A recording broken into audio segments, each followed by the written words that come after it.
Schedule as a whole, is this exactly what you wanted? I like our schedule. It's very difficult. Like, I think every year when I look at it as a whole, I kind of get a little nervous that it's hard, because it is hard. But the games are.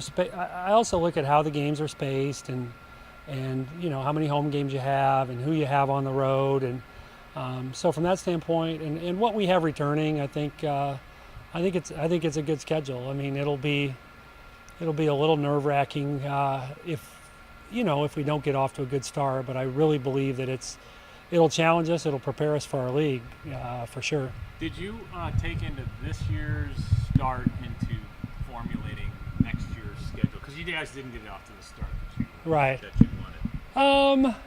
I always believe in putting together a strong non-conference schedule, and you'll tweak it a little bit based on where you think you're going to, if you think you're going to be a little bit less experienced, or you'll have a little bit more experience. But a lot of times it comes down to your last couple games. So for us, with this schedule, the last two games I added were Washington and UCLA, who were Sweet 16 teams. So the early work I did set it up to be slightly easier than it now looks, based on who we're playing in Las Vegas.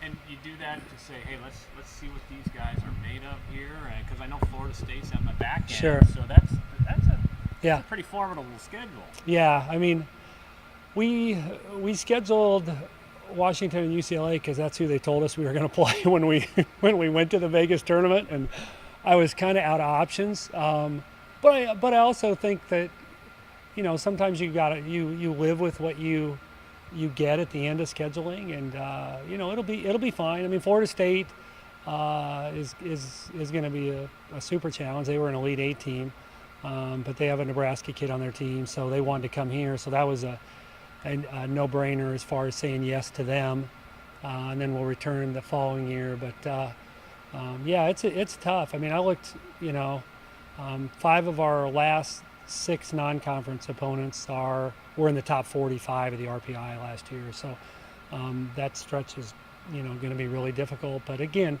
the games are spaced where we've got time to prepare, and we do have enough experience that I feel like we'll be competitive.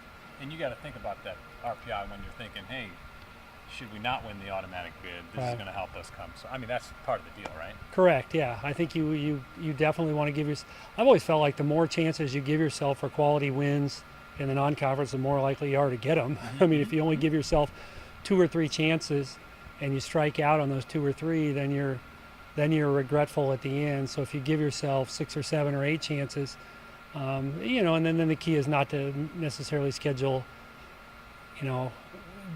and we've done this in the past at Notre Dame and at UConn, the games that are slightly unwinnable.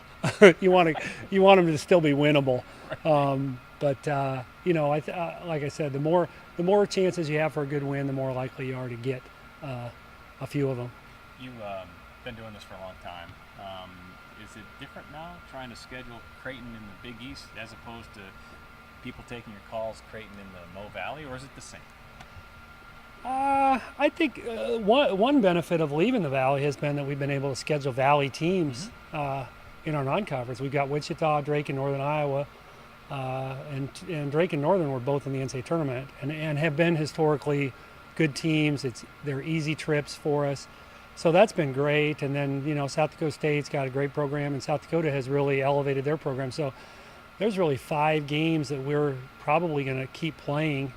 That I think has made scheduling a little bit easier for us. Mm-hmm.